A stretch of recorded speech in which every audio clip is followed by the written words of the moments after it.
네, 여러분 안녕하십니까. 7월 12일 주말 아침 매일 성경 묵상 함께 나누겠습니다. 오늘은 요한계시록 8장으로 넘어가서 1절에서 끝절 13절까지 말씀을 함께 나누겠습니다. 제가 앞부분을 읽습니다. 일곱째 인을 떼실 때 하늘이 반 시간쯤 고요하더니 내가 보매 하나님 앞에 일곱 천사가 서 있어 일곱 나팔을 받았더라. 또 다른 천사가 와서 제단 곁에 서서 금 향로를 가지고 많은 향을 받았으니 이는 모든 성도의 기도와 합하여 보좌 금 제단에 드리고자 함이라. 향년이 성도의 기도와 함께 천사의 손으로부터 하나님 앞으로 올라가는지라. 아멘. 오늘 본문의 내용을 중심으로 성도의 기도와 나팔 재앙, 성도의 기도와 나팔 재앙이라는 제목으로 말씀을 증거하겠습니다. 요한계시록에는 7이라는 숫자가 계속해서 등장합니다. 아시아의 7교회, 또 7인, 또 7나팔, 7재앙, 7대접, 이런 순서로 계속해서 7이라는 숫자가 등장하는데요. 그것은 하나님의 숫자, 또 완전한 하나님의 심판과 구원, 이러한 완전한 의미를 드러내는 숫자가 바로 7이라고 볼 수가 있겠습니다. 앞에서 이제 6번째 인까지 띄고 나서 오늘 7번째 인에 대해서 떼실 때 이렇게 나옵니다. 그렇게 시작하다가 그게 끝인 줄 알았더니 또 7나팔을 가진 천사가 나타나서 천사가 이 나팔을 불 때마다 첫째 나팔, 둘째 나팔 이렇게 부를 때마다 이 땅의 심판이 진행되는 것을 또 보게 됩니다. 그래서 첫째 인을 떼고 둘째 인을 떼고 그럴 때마다 말들이 나타나고 또 어떤 재앙이 또 나타나고 또 땅의 4분의 1이 사라지고 이런 이 재앙들이 있었다면 이 끝인 줄 알았는데 또 다른 재앙이 또 이 땅에 다가오고 있다는 사실을 보게 됩니다. 결국은 근데 이 재앙과 이 나팔 재앙이나 이런 게 어떤 것으로 시작되냐면요. 고난받는 성도의 기도에 대한 응답으로 재앙을 내린다는 거예요. 아까 제가 읽어드린 거기 보면요. 3절, 2절을 먼저 볼까요? 거기 보면요. 내가 보면 하나님 앞에 일곱 천사가 서 있어 일곱 나팔을 받았더라. 또 다른 천사가 와서 제단 곁에 서서 금향로를 가지고 많은 향을 받았으니 이는 모든 성도의 기도와 합하여 보좌 금 제단에 드리고자 함이라. 여기 보니까 모든 성도의 기도와 합한다는 거예요. 그래서 우리가 앞에서도 나왔죠. 금 대접에다가 하나님 향을 올려드리는데 보니까 그게 모든 성도들의 기도더라 이렇게 되어 있었는데요. 기도는 이 향인기가 되어서 하나님 앞에 올려지는 것처럼 이렇게 묘사하고 있습니다. 실제로 저와 여러분의 모든 기도는 하나님께 기록이 되고 상달되고 기억하시고 또 때가 되면 응답하시려고 준비하고 있는 것이죠. 4절에도 향년이 성도의 기도와 함께 천사의 손으로부터 하나님 앞으로 올라가는지라. 우리의 모든 기도는 땅에 떨어지지 않고 하늘로 올라갑니다. 그래서 여러분, 내가 생각으로 하는 기도, 운전하면서 걸으면서 또 새벽에 일어나서 또 자기 전에 이 수시로 하나님과 대화하며 기도하는 모든 내용이 어디로 올라가느냐? 향이 되어서 이 천사들이 들고 올라간다는 거예요. 그래서 천사가 우리 기도를 계속 하나님 앞에 나르고 있는 모습을 보게 됩니다. 그래서 우리는 기도가 대상이 없는 게 아니에요. 우리의 기도를 받는 대상은 하나님이십니다. 그리고 예수의 이름으로 기도하고 또 우리에게 기도에 힘을 주시는 분은 성령이십니다. 그래서 이 기도 속에도 삼위일체 하나님의 역사가 드러나는 것이죠.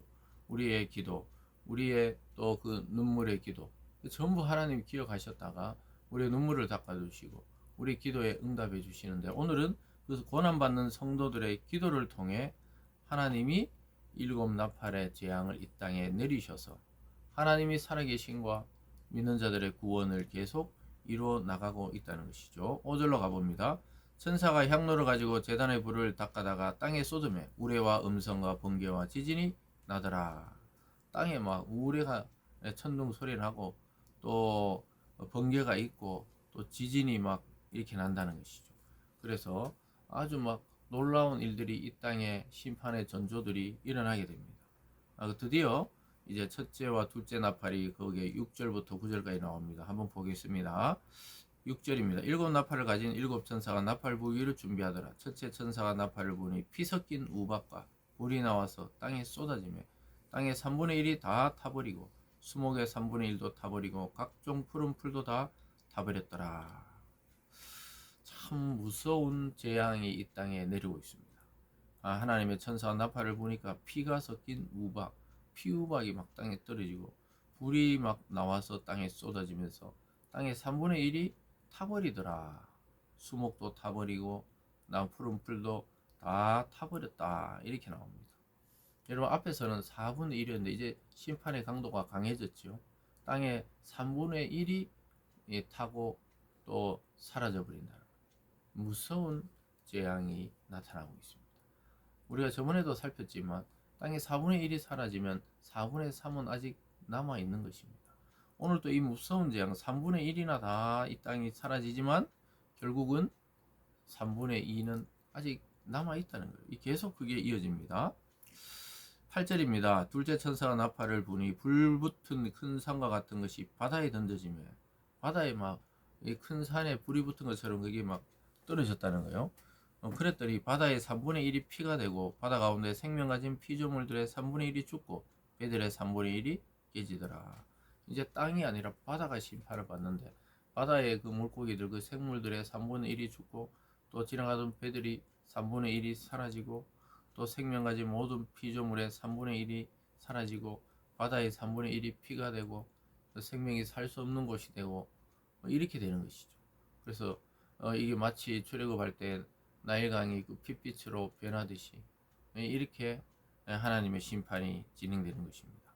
그래서 땅도 바다도 이렇게 되는데 계속 내려가서 셋째 천사입니다. 10절입니다. 셋째 천사가 나팔을 부니 횃불같이 타는 큰 별이 하늘에서 떨어져 강들의 3분의 1과 여러 물샘에 떨어지니 이 별 이름은 쓴쑥이라. 물의 3분의 1이 쓴쑥이 되매 그 물이 쓴물이 되므로 많은 사람이 죽더라. 횃불같이 타는 큰 별이 이번에는 떨어졌어요. 바다에는 불타는 산 같은 것이 떨어지고 강이죠. 이번에는 이 세상의 강들의 3분의 1이 이 물샘의 근원에다가 떨어지면서 쓴물이 되면서 그 물을 마신 자들이 많이 죽었다. 이렇게 말하고 있습니다. 그래서 땅도 바다도 강도 계속해서 심판이 진행되는데 3분의 1이 사라져버려요. 참 무서운 심판이죠. 12절입니다. 넷째 천사가 나팔을 부니 해 3분의 1과 달 3분의 1과 별 3분의 1이 타격을 받아 그 3분의 1이 어두워지니 낮 3분의 1은 비춤이 없고 밤도 그러하더라. 내가 또 보고 들으니 공중에 날아가는 독수리가 큰 소리로 이르되 땅에 사는 자들에게 화가 있으리니 이는 새 천사들이 불어야 할 나팔 소리가 남아 있음이로다 하더라. 지금 보니까요. 해와 달과 별도 3분의 1씩 막 타격을 받는다. 그러니까 빛이 힘이 약해지고 달의 운동이 약해지고 별들이 막 타격을 받아가지고 어두워지고 낮도 3분의 1이 사라지고 흑암 가운데 머물게 되고 이 무서운 재앙이 지금 나타나고 있습니다. 그래서 땅도 바다도 강도 결국 이 전체 우주도 3분의 1씩 타격을 받고 있다. 결국은 성도의 기도, 고난받는 성도의 기도의 응답은 뭡니까? 이 고난을 주었던 세상과 우주 만물이 심판을 받고 있는데 더 중요한 것은 아까 읽어드린 13절에서 천사들이 날아가면서 큰 소리로 화가 있다고 3번씩이나 외칩니다. 왜 그렇다고요? 아직 나팔이 남아있다는 거예요. 넷째 나팔까지 불었으니까 5, 6, 7 세 나팔이 아직 남아있다. 이 심판이 아직 3개가 남아있으니까 참 화라는 거예요. 그래서 막 공중에 날아가는 독수리가 막 큰 소리로 사람들에게 외친다는 거예요. 그러니까 하나님의 명령을 받은 하나님의 사자라고 볼 수도 있겠죠. 그 독수리 같은 사자가 막 천사들이 와서 외치는 거예요. 땅에 화가 있다. 아직 3번 남았다. 3번 화를 외치는 거예요. 그러니까 지금 4번째까지만 해도 이게 어마무시한 이 심판이 진행되고 있는데 아직도 남았다는 것이죠. 여러분 경고할 때 돌이켜야 됩니다. 우리 개인의 인생도 이 땅의 교회도 한 나라도 하나님의 어떤 사인을 통해 경고를 줄 때 돌아와야 됩니다. 누구에게로요? 하나님에게로 돌이켜야 합니다. 심판과 책망과 징계는 하나님의 사랑의 또 다른 표현입니다. 그게 진행될 때 돌아와야 돼요. 남은 3분의 2는 돌아와야 해요. 3분의 1을 통해 경고를 주고 있습니다. 그래서 하나님은 무심하게 우리 일에 관심이 없고 침묵하는 것처럼 보이지만 실제로는 우리의 기도를 금이 향로에 담고 그 향을 맡듯이 듣고 계시는 거예요. 그래서 오늘도 우리는 이 계시록의 요한의 이야기를 통해서 하나님의 때와 하나님의 심판은 아직 남아 있다는 겁니다. 우리가 점점 말세로 지나가고 있는데요. 이 세상이 좋아지는 것이 아니라 성경적으로 보면 더 혼란과 혼돈과 또 악한 것들의 득세가 아주 지나칠 정도로 많아지는 때가 온다는 것이죠. 그때를 우리는 대비해서 지금 기도하는 것입니다. 인생의 환란의 때가 오기 전에 기도할 때 그 기도를 천사들이 들고 금대접에 담아 하나님께 계속 올려드리는 것이죠. 오늘 이 하루도 돌이킬 기회가 있을 때 3분의 2는 돌이켜야 하는 것입니다. 우리의 기도와 하나님의 심판을 우리가 잘 생각해 보시면서 오늘도 내 삶과 이웃을 돌보고 점검하면서 하루속히 오실 주님을 우리가 증거하고 증언하는 일에 매진할 수 있는 우리의 삶이 되기를 바랍니다. 기도하겠습니다. 사랑의 하나님 아버지 감사드립니다. 우리의 기도를 듣고 응답하시는데 응답이 안 될 때 침묵될 때도 하나님 우리의 기도를 금향로에 담고 계시다고 말씀하고 있습니다. 그 성도의 기도, 고난받는 자의 기도의 응답은 그 고난을 주던 세상을 향한 심판이었습니다. 하나님 아버지, 심판은 두렵기도 하지만 기회의 시간이기도 합니다.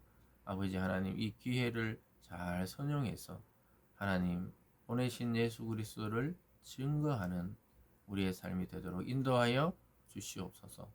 감사드리며 예수님 이름으로 기도드리옵나이다. 아멘.